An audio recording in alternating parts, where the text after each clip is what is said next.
important part you should understand is that this region is extremely rich, not only in history and culture, but on natural resources, the petroleum, the mining, whether it's copper and gold or uranium. However, that discourse again has its own problems. The main problem being that it actually puts a development trajectory. However, that is where our present discussion comes in. And this is the key point, that how can the region, the resources, and the know-how that exists in India to produce more valuable or more value-added goods can be the game changer in relationship between the north-south stream of the area. And on that point, it doesn't mean that we're going against the West or other players. There's a plenty of room for cooperation for everyone. Win-win cooperation, win-win scenario. For example, and that is an example I'll go and I'll shut up and hand over to my panel, is that, for example, the large rare earth endowment of the region has a great potential in terms of post-silicon world. We are now stuck in the post-silicon world, or rather in the silicon world, and we not want to move to next. Our technology is based not on silicon, but these things don't get developed despite a large amount of intellectual property in Western universities, which develop on rare earth, is never sees light of the day because most Western countries do not have rare earth. And this is just a single example I'm giving you. So can Western intellectual property with the value add production, processing of minerals and metals in Central India's great manufacturing and global supply chain system can bring about a new disruption. And I don't necessarily mean here just political disruption, not just of a global order, but actually something that will create jobs, will create skills, and build partnerships for all. Regions, potential to India, but if I may ask, what can you share with us regarding where does Eurasia/Central Asia resides in India's policy imagination? What do we want from it? What do we want to give it? Thank you. First of all, I would like to point out that, and I think you rightly said, when you talk of the Silk Road, it's neither silk, it's not a road. It's many routes, maritime and land-based, and many commodities, and it's not from one stop to another stop. It's from intermediate stops along the way and things happening, even historically. And even now, I think that is the direction it should take. This region, now let's look at it for all of Eurasia. It is not, unfortunately, the area of primary strategic focus for any of the major players in the region. In one sense it is good, but another is not so good. Why? Now let's look. For Turkey, attention is Greece, etc. For Iran, it is Saudi Arabia, maybe Iraq, what's happening up there. For India, it's China and Pakistan. For Russia, it is NATO and what's happening on its western frontier. For China, it is it's Eastern Pacific, it's the Eastern Seaboard, the West Pacific. So, as a result, this is of secondary strategic focus for all the countries that are players around that region of Central Asia. For India, yes, we have traditional strong ties with the region, and we need to build on them. The problem is we have a neighbor to our left, which blocks the transportation connectivity as we would like it. And the proposals that are there are not very helpful at all. And I could expand on that if there's any interest. When we look at the Silk Route proposals that are there, from our side, we look at that one belt, one road concept that is being pushed out by the Chinese. It is not acceptable in many ways because of the China-Pakistan economic corridor that crawls down by the Punjab Pass, goes to parts that belong to India, and Pakistan occupied parts of the Indian state of Jammu and Kashmir, including, let's not forget, Shakstan Valley, which was ceded by Pakistan to China in 1963. So there are issues all along the way. What we would like, use the international north-south transportation corridor, go from India to whether it's Bandar Abbas and now Chabahar, and these two will be linked now, the decision is there, and take it north. and link this up with a belt, but tie that belt a little higher up, is my suggestion. There's Kazakhstan, you can link up in many ways through the Trans-Siberian, the Baikal-Amur Magistral, and new variants that can be found, and take it up. How will it help India? It will reduce the time for sending our goods whether to Kazakhstan on one side or Western Europe by 30 to 40% in terms of both time and cost. So that's hugely important.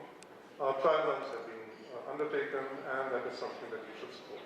So from our viewpoint, I think, yes, we need to not merely connect. We need to find new areas of cooperation. And I don't think it's enough to talk of some particular commodities. People say, oh, we can sell them fruits and vegetables. That's a non-starter. 30 to 40% in terms of both time and cost. So that's hugely important. Trial runs have been undertaken, and that is something that we should support. So from our viewpoint, I think, yes, we need to not merely connect. We need to find new areas of cooperation. And I don't think it's enough to talk of some particular commodities. People say, oh, we can sell them fruits and vegetables. That's a non-starter. In Uzbekistan, for example, they probably have better fruits and vegetables than traditionally. And there are other countries on the way that can also provide it. So think in those terms is very enlightening, Ambassador. Although it's interesting to see what challenges that there are. And it's interesting that how we can be so close, both in history and also opportunity, yet be inhibited by those, in one sense, the micro-level political issues which kind of create pitfalls and so on. They are very big for people who are close to it, small for those further away from it. But it does bring up a very interesting point that if we look at the Western presence, the British, the Americans, the Germans, and in a Western model, the Japanese, their intensive presence in Central Asia, Kazakhstan, Uzbekistan, and other parts is remarkable. They don't have a border with it, but there are few, maybe tens of Indian companies working in this region, while there are several hundred companies from each of these Western countries operating in Central Asia. And that is something we need to grapple with. And for that, I'd like to call upon our distinguished panelist, Dr. Skyner, who is actually a person of Western origin, working in the region for a number of years, and perhaps you can shed light on it. Thank you. Well, I'd like to reiterate something the Ambassador has just said about the Silk Road now is not just one road. And if you look at the Chinese policy, they actually have alternative both land routes and a sea route. The sea route actually, ironically, is very similar to the one that was pursued by the Ming dynasty in the 15th century. And in the country I worked for many years, Russia, that is also included in their definition of this one belt, one road policy. Moscow is on their Silk Route. I thought, as a response to the question, what I could do is illustrate a project I worked on in Russia last year, which was made possible by the Chinese, by the Silk Road Fund that they established to finance projects that have a Chinese participant in the region. I'm talking about a liquid natural gas project in the north of Russia in Yamal-Niyaz, so we're talking way into the Arctic. This was a project that was going to be financed originally by Total, who are one of the partners of the Russian company that owns this project, but the sanctions stopped that. So the Russians approached the Chinese and asking them for money. And the Chinese insisted on two things. One is that they have priority in terms of taking LNG cargoes from this project. And two was that it's financed on a project finance basis. And I think that's very relevant. I've been lucky to work in many countries in the world as an oil and gas financing lawyer. And one of the things I've seen consistently is the fact that where you have a commonly accepted set of documents, where you have a system for financing which allocates risks and responsibilities clearly, you will attract investment. And that's really what the Chinese did. They said, look guys, we want you to do this in the same way as any other country. We don't want you to do this the Russian way. We want you to do this on a project financing basis.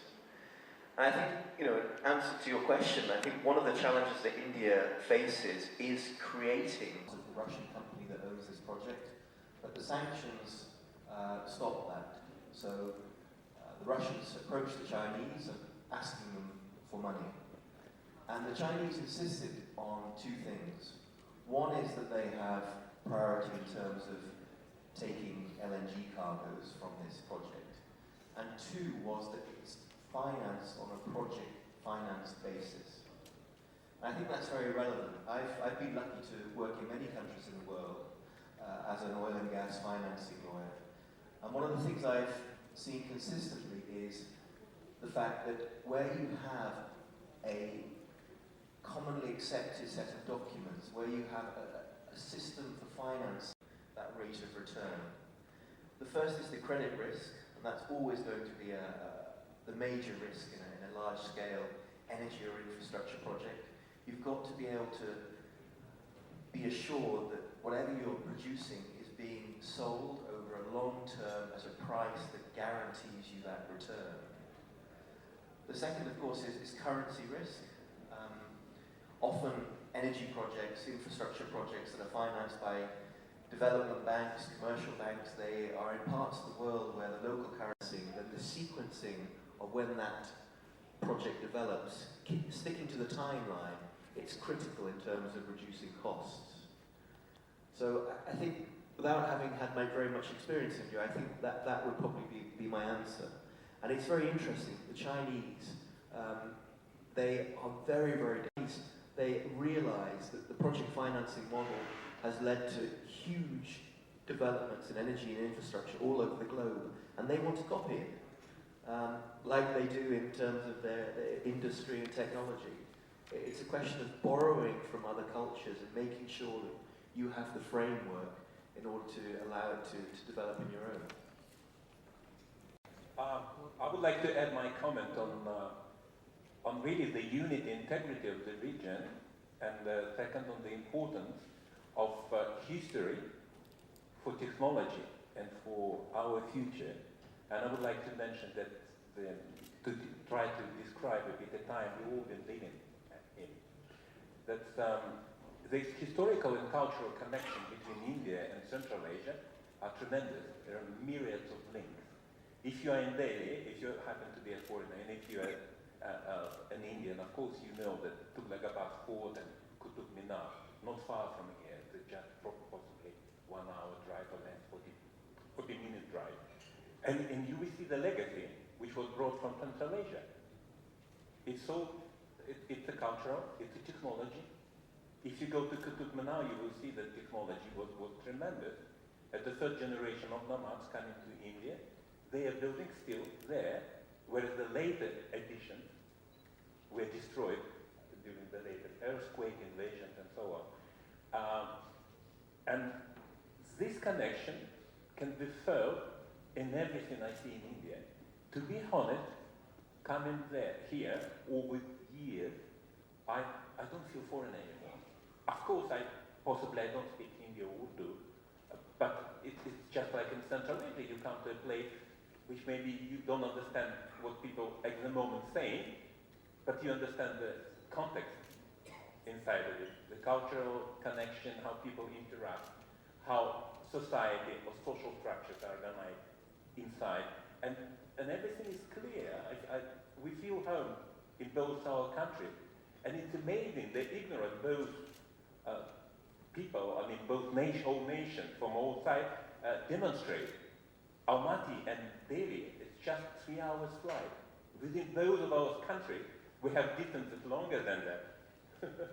But it's still we both like terra incognita for each other, leading by me and old mass media perception, rather than real feeling and real collaboration.